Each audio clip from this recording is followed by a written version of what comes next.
Nous disons merci à nos candidats pour la qualité des questions posées. Cela démontre que nos jeunes candidats sont véritablement à l'écoute, sont assidus à cette séance de formation. Alors, je vais directement répondre à la candidate numéro 2, Bérénice. Elle se demandait: que peut faire un jeune pour ne pas se faire influencer par des jeunes qui ne préservent pas leur dignité? La première des choses à faire pour résister à ces mauvaises influences, c'est d'abord d'avoir une forte personnalité. C'est-à-dire, vous recevez une formation, que ce soit en famille, que ce soit aux côtés de M. l'abbé Claude Olivier Adjaba.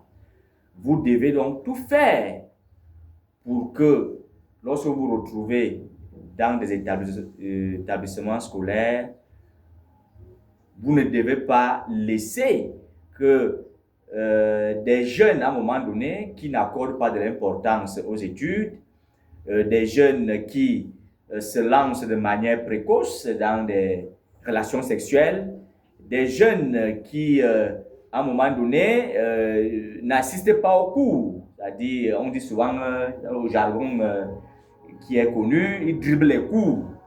Donc, vous ne devez pas vous laisser justement influencer par ces jeunes. Et pour cela, vous devez donc avoir une forte personnalité. Et pour avoir donc cette forte personnalité, vous devez déjà accepter les conseils que vous recevez auprès de M. l'abbé Claude Olivier Adjaba. Vous devez également accepter les conseils bienveillants de vos parents, parce que vos parents, justement, dialoguent énormément avec vous. Vous devez donc, à un moment donné, accepter cela. Et lorsque vous avez des difficultés, vous devez vous retourner vers vos parents pour poser le problème. Parce que parfois, vous pouvez être en face d'une difficulté, mais le fait de garder le silence, étant donné que vous n'avez pas la solution, peut vous amener justement à faire un mauvais choix. Alors, pour aller justement en même lancée, nous avons la candidate et Salah Clara, qui justement, candidate numéro 4, qui demandait comment préserver notre dignité et celle des autres. Préserver sa dignité et celle des autres en étant soi-même un modèle de comportement positif.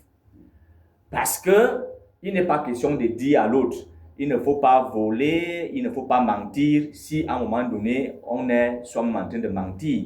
Si à un moment donné, on s'engage de manière précoce dans les relations sexuelles, on ne peut pas dire à notre camarade de ne pas le faire.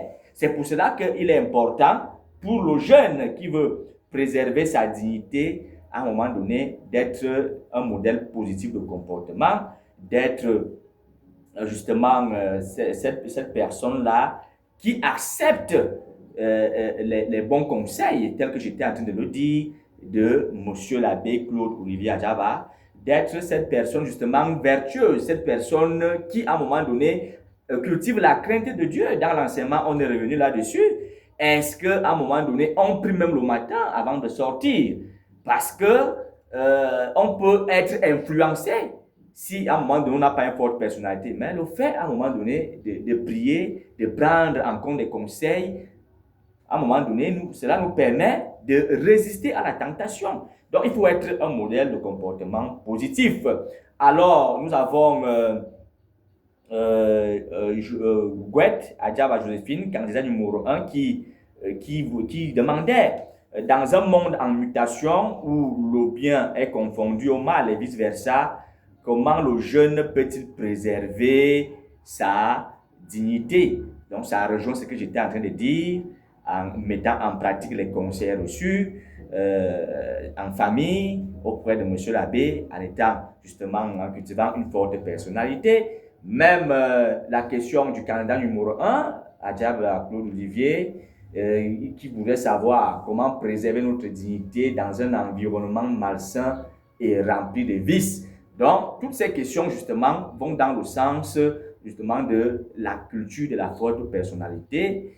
vont dans le sens justement d'être des personnes qui s'accrochent sur des modèles positifs. Parce que si à un moment donné, dans son environnement immédiat, on a des personnes qui brillent par un mauvais comportement, on a également des personnes qui brillent par un bon comportement. On doit donc s'inspirer de ces personnes bienveillantes, ces personnes qui nous accompagnent, qui nous encadrent pour que nous soyons des personnes dignes et responsables. Donc, il est question donc de s'inspirer de ces personnes afin de rester dignes et de rester responsables. Merci.